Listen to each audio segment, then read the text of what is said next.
வணக்கம். புதுச்சேரியில் சாலையில் தகராறில் ஈடுபட்டவர்களை தட்டி கேட்ட எஸ்பி வம்சிதர் ரெட்டி தாக்க முயன்ற 3 பேரை போலீசார் கைது செய்தனர். புதுச்சேரி காமராஜர் சாலையில் உள்ள ஜீவா திரையரங்கம் முன்பு நேற்று மாலை திடீரென போக்குவரத்து நெரிசல் ஏற்பட்டது. அப்பொழுது முன்னால் சென்ற பைக் மீது கார் மோதியதில் இரு தரப்பினருக்கும் வாக்குவாதம் ஏற்பட்டது. அப்பொழுது அவ்வழியாக சாதாரண உடையில் வந்த எஸ்பி வம்சிதர் ரெட்டி இரு தரப்பினரையும் தட்டி கேட்டதுடன் கலைந்து செல்லுமாறு கூறினார். அவர் எஸ்பி என்பது தெரியாமல் 3 வாலிபர்கள் அவரை தாக்க முற்பட்டதாக கூறப்படுகிறது. இது குறித்து தகவல் அறிந்த பெரியகடை போலீசார் விரைந்து வந்து தகராறில் ஈடுபட்ட 3 பேரையும் பிடித்து காவல் நிலையம் அழைத்து சென்றனர். விசாரணையில் வானரப்பேட்டை பகுதியை சேர்ந்த வசந்த், திவாகர், சதீஷ் என்பது தெரிய வந்தது. இதனையடுத்து போலீசை பணி செய்ய விடாமல் தடுத்தல், ஆபாசமாக திட்டுதல், கொலை மிரட்டல் உள்ளிட்ட 5 பிரிவுகளின் கீழ் வழக்கு பதிந்து அவர்களை கைது செய்து சிறையில் அடைத்தனர். உழவர்கரை நகராட்சி பகுதியில் சுகாதாரமான முறையில் பன்றிகளை வளர்க்கவில்லை எனில் சட்ட நடவடிக்கை எடுக்கப்படும் என ஆணையர் சுரேஷ்ராஜ் எச்சரித்துள்ளார். உழவர்கரை நகராட்சி ஆணையர் சுரேஷ்ராஜ் வெளியிட்டுள்ள செய்திக்குறிப்பில், உழவர்கரை நகராட்சிக்குட்பட்ட உழவர்கரை, காமராஜ் நகர், லாஸ்பேட்டை தொகுதிகளுக்குட்பட்ட பிச்சி வீரன்பேட், பாரிஸ் நகர், கிருஷ்ணா நகர், லட்சுமி நகர், ஞான பிரகாசம் நகர், மனுபேட் பகுதிகளில் அதிக பன்றிகள் சுற்றி திரிவது கண்டறியப்பட்டுள்ளது. பன்றிகளை வளர்ப்போர் சொந்தமான இடத்தில் வைத்து பராமரிக்காமல் வெளியிடத்தில் திரி விடுவதாக தெரிகிறது. எனவே பன்றிகள் வளர்ப்போர் தங்களுக்கு சொந்தமான இடத்தில் சுகாதாரமாக பன்றிகளை வளர்க்க வேண்டும். தவறும் பட்சத்தில் உழவர்கரை நகராட்சி பன்றிகளை பிடித்து அப்புறப்படுத்துவதோடு பன்றிகள் வளர்ப்போர் மீது காவல்துறையில் புகார் அளிக்கப்பட்டு சட்ட நடவடிக்கை எடுக்கப்படும் என குறிப்பிடப்பட்டுள்ளது. புதுச்சேரியில் பொங்கல் பரிசு தொகுப்பிற்கு 16.93 கோடி ரூபாய் வங்கி கணக்கில் செலுத்தப்பட்டுள்ளதாக அரசு தெரிவித்துள்ளது. பொங்கல் பண்டிகையை முன்னிட்டு குடிமைப்பொருள் வழங்கல் துறை மூலமாக வழங்கப்படும் பொங்கல் பரிசு தொகுப்பிற்கு பதிலாக ரூபாய் 500 வழங்கும் கோப்புக்கு கவர்னர் தமிழிசை கடந்த 8ஆம் தேதி ஒப்புதல் அளித்தார். அதன்படி பொங்கல் சிறப்பு பொருட்களுக்கு ஈடாக 16,93,80,500 ரூபாய் வங்கி கணக்கில் நேற்று செலுத்தப்பட்டது. இதன் மூலம் மாநிலத்தை சேர்ந்த மொத்தம் 3,38,761 ரேஷன் கார்டுதாரர்கள் பயனடைவர். ஆந்திர மாநிலத்திலிருந்து லாரி மூலம் கஞ்சா கடத்தி வந்து புதுச்சேரியில் பல்வேறு இடங்களில் கஞ்சா விற்பனை செய்த 4 பேர் கொண்ட கும்பலை கைது செய்த போலீசார் அவர்களிடமிருந்து சுமார் 1,20,000 மதிப்பிலான கஞ்சாவை பறிமுதல் செய்தனர். புதுச்சேரி திருபுவனை பகுதியில் பள்ளி, கல்லூரி மாணவர்கள் மற்றும் இளைஞர்களுக்கு கஞ்சா விற்பனை செய்யப்படுவதாக திருபுவனை காவல் நிலையத்திற்கு புகார் வந்தது. இன்ஸ்பெக்டர் கீர்த்தி வர்மன் தலைமையிலான போலீசார் சம்பந்தப்பட்ட இடத்தில் கண்காணிப்பு பணியில் ஈடுபட்டிருந்தனர். அப்பொழுது சந்தேகப்படும்படி நின்றிருந்த 4 பேரை மடக்கி பிடித்து சோதனை செய்ததில் அவர்கள் கஞ்சா பொட்டலங்களை மறைத்து வைத்திருந்தது தெரிய வந்தது. இதனையடுத்து 4 பேரையும் காவல் நிலையம் அழைத்து சென்று விசாரணை மேற்கொண்டதில் ஆந்திர மாநிலம் நெல்லூரை சேர்ந்த நவீன்குமார், சதீஷ், ஷேக் பாலு, ஆரவ் ஜேம்ஸ் என்பதும் பொருட்கள் ஏற்றி வரும் லாரியில் கஞ்சாவை மறைத்து எடுத்து வந்து புதுச்சேரியில் விற்பனை செய்து வந்ததும் தெரிய வந்தது. இதனை அடுத்து போலீசார் வழக்கு பதிவு செய்து 4 பேரையும் கைது செய்தனர். மேலும் சுமார் 1,20,000 மதிப்புள்ள கஞ்சா பொட்டலங்கள், 4 மொபைல் போன்களை பறிமுதல் செய்தனர். பின்னர் நீதிமன்றத்தில் ஆஜர்படுத்தி காலப்பட்டு மத்திய சிறையில் அடைத்தனர். சிறப்பாக செயல்பட்ட திருபுவனை காவல் நிலைய போலீசாரை சட்டம் ஒழுங்கு பிரிவு SSP நாரா சைத்தன்யா வெகுவாக பாராட்டினார். அனைத்திந்திய இளைஞர் பெருமன்றம் புதுச்சேரி மாநில குழு சார்பில் கஞ்சாவை தடுக்க வலியுறுத்தி இருசக்கர வாகன விழிப்புணர்வு பேரணி நடைபெற்றது. புதுச்சேரி மாநிலத்தில் மாணவர்கள், இளைஞர்களின் எதிர்காலத்தை கேள்விக்குறியாக்கும் கஞ்சாவை இரும்பு கரம் கொண்டு ஒழிக்கப்பட வேண்டும். பள்ளி, கல்லூரி மாணவர்களை குறிவைத்து கஞ்சாவிற்கும் சமூக விரோதிகளை அடையாளம் கண்டு கைது செய்யப்பட வேண்டும். கஞ்சாவிற்கும் அரசியல் வியாபாரிகளுக்கு துணை போக கூடாது என வலியுறுத்தி இருசக்கர வாகன விழிப்புணர்வு பேரணி மாநில தலைவர் முருகன் தலைமையில் நடைபெற்றது. பேரணியை வில்லியனூர் காவல் நிலையம் அருகில் இருந்து இந்திய கம்யூனிஸ்ட் கட்சியின் மாநில செயலாளர் சலீம் துவக்கி வைத்தார். பேரணி அரும்பார்த்தபுரம் மேம்பாலம், மூலகுளம், உழவர்கரை, ரெட்டியார்பாளையம், இந்திரா காந்தி சதுக்கம், நெல்லித்தோப்பு மக்கள் தலைவர் வ. சுப்பையா சதுக்கம், திருவள்ளுவர் சாலை, பெரியார் சிலை, காமராஜ் சாலை, ராஜா தியேட்டர் சிக்னல், அண்ணா சாலை, மறைமலை அடிகள் சாலை, Anthoniyar signal, Cuddalore road, AFT மைதானத்தில் பேரணி முடிந்தது. இந்த பேரணியில் இந்திய கம்யூனிஸ்ட் கட்சியின் தொகுதி செயலாளர் TP ரவி உட்பட அனைத்திந்திய இளைஞர் மன்ற மாணவர் பெருமன்ற தோழர்கள் 200க்கும் மேற்பட்டோர் கலந்து கொண்டனர்.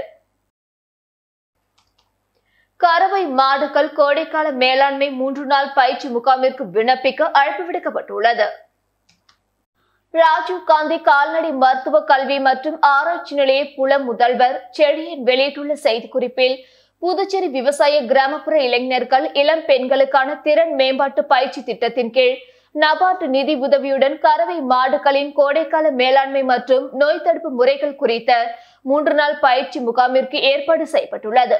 குருமாம்பேட் ராஜீவ் காந்தி கால்நடை மருத்துவ கல்வி ஆராய்ச்சி நிலைய வளாகத்தில் நடக்கவுள்ள இப்பயிற்சி முகாமில் 18 வயதிற்கு மேற்பட்ட 2 கறவை மாடுகள் வைத்திருக்கக்கூடிய கிராமப்புற இளைஞர்கள் மகளிர் கலந்து கொள்ளலாம். பயிற்சியில் சேர 10ஆம் வகுப்பு தேர்ச்சி பெற்றவராக இருக்க வேண்டும். புதுச்சேரியை சார்ந்த இளைஞர்கள் தங்களுடைய ஆதார் அட்டை நகலுடன் ராஜீவ் காந்தி கால்நடை மருத்துவ கல்வி ஆராய்ச்சி நிலையத்தை தொடர்பு கொண்டு பயிற்சிக்கான விண்ணப்பத்தை பெற்றுக் கொள்ளலாம் என குறிப்பிடப்பட்டுள்ளது. புதுச்சேரியில் கடந்த 2012ஆம் ஆண்டு ஆகஸ்ட் மாதம் போலீஸ் காவலில் நீதிமன்றத்துக்கு கொண்டு செல்லப்பட்ட தேங்காய் திட்டு ஜெகன் என்பவர் நாட்டு வெடிகுண்டு வீசி வெட்டி கொலை செய்யப்பட்டார். இந்த வழக்கில் புதுச்சேரியை சேர்ந்த ரவுடி மணிகண்டன் கைது செய்யப்பட்டு ஏனாம் கிளை சிறையில் அடைக்கப்பட்டார். இந்த நிலையில் ஜெகன் கொலைக்கு பழிவாங்கும் நடவடிக்கையாக கடந்த 2013 ஆகஸ்ட் மாதம் 29ஆம் தேதி ஏனாம் சிறைக்குள் புகுந்த 18 பேர் கொண்ட கும்பல் சிறை வார்டரை கட்டி போட்டுவிட்டு மணிகண்டனை கொலை செய்ய முயன்றனர். அவர்கள் மீது கொலை முயற்சி உள்ளிட்ட பிரிவுகளின் கீழ் வழக்கு பதிவு செய்யப்பட்டது. இந்த வழக்கு புதுச்சேரி நீதிமன்றத்தில் நேற்று விசாரணைக்கு வந்தது. வழக்கை விசாரித்த குற்றவியல் தலைமை நீதிபதி மோகன், குற்றம் சாட்டப்பட்டவர்களில் காட்டுக்குப்பம் மணிபாலன், குண்டுபாளையம் திவாகர், நாகை பெருங்கடம்பனூர் பிரகாஷ், ஜெகன், சுசைராஜ், விஜயகுமார், பாஸ்கர், வைத்தியநாதன், வெங்கடேசன், காரைக்கால் சிவா, பாக்கியராஜ், முளகுளம், ஜே நகர் பிரகாஷ், அமுதன் ஆகிய 12 பேருக்கு தலா 7 ஆண்டுகள் சிறை தண்டனையும் தலா ரூபாய் 6500 அபராதம் விதித்து தீர்ப்பளித்தார். சதீஷ், சிலம்பரசன், விஜயகுமார் ஆகிய இருவரும் இறந்துவிட்டனர். மீதமுள்ள அஸ்வின், கருணா, வெள்ளசங்கர், பல்லா, சுரேஷ் ஆகியோர் விடுவிக்கப்பட்டனர். இதையடுத்து 12 பேரும் காலப்பட்டு சிறையில் அடைக்கப்பட்டனர். இந்த வழக்கில் அரசு தலைமை குற்றவியல் வழக்கறிஞர் ராஜு ஆஜரானார். வில்லியனூர் தொகுதிக்குட்பட்ட GN பாளையத்தில் புதிய போர்வெலை மக்கள் பயன்பாட்டிற்காக எதிர்க்கட்சித் தலைவர் சிவா திறந்து வைத்தார்.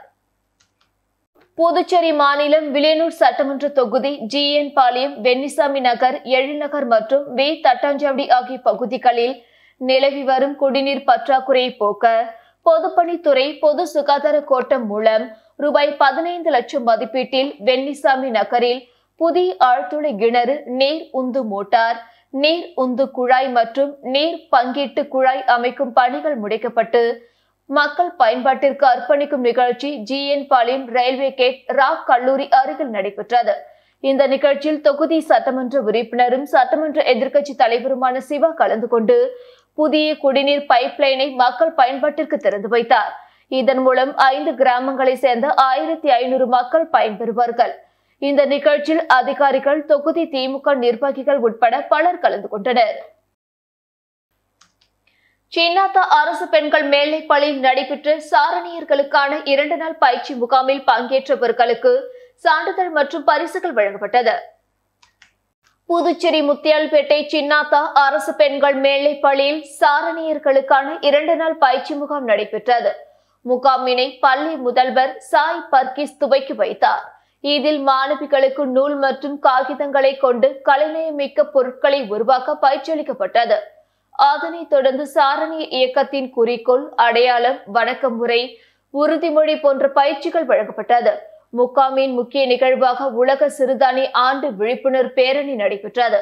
அதனைத் தொடர்ந்து பல்வேறு போட்டிகளில் பங்கேற்று வெற்றி பெற்ற மாணவர்களுக்கு புதுச்சேரி பாரத சாரணிய இயக்கத்தின் மாநில அமைப்பு ஆணையர் சண்முகம் சான்றிதழ் மற்றும் பரிசுகள் வழங்கி பாராட்டினார். நிகழ்ச்சிக்கான ஏற்பாடுகளை பள்ளி ஆசிரியர்கள் மற்றும் ஊழியர்கள் செய்திருந்தனர். அபிஷேகப்பாக்கம் பகுதியில் உள்ள வீட்டில் தையல் இயந்திரம் உள்ளிட்ட பல்வேறு பொருட்களை திருடி சென்ற மர்ம நபர்கள் குறித்து போலீசார் விசாரணை மேற்கொண்டு வருகின்றனர்.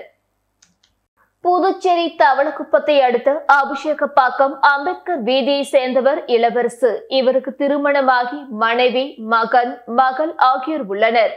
இளவரசு அதே பகுதியில் உள்ள அரசு பள்ளியில் ஒப்பந்த ஊழியராக பணி செய்து வருகிறார்.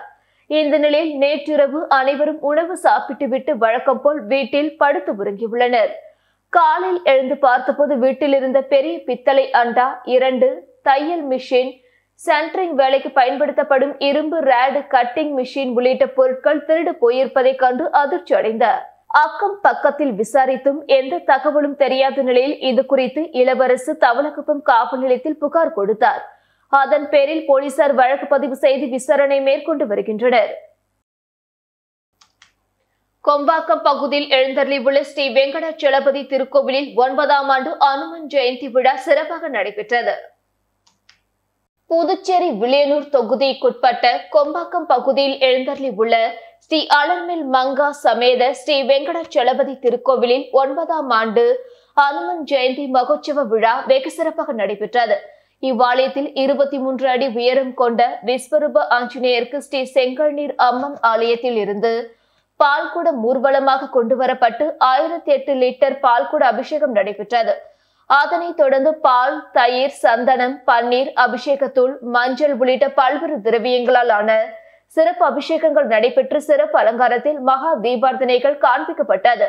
இந்நிகழ்ச்சியில் புதுச்சேரி சட்டமன்ற எதிர்க்கட்சி தலைவர் சிவா கலந்து கொண்டு சாமி தரிசனம் செய்தார். இவ்விழாவில் ஏராளமான பக்தர்கள் கலந்து கொண்டு சாமி தரிசனம் செய்து ஆஞ்சநேயரை வழிபட்டு சென்றனர். இத்துடன் செய்திகள் நிறைவடைந்தன. வணக்கம்.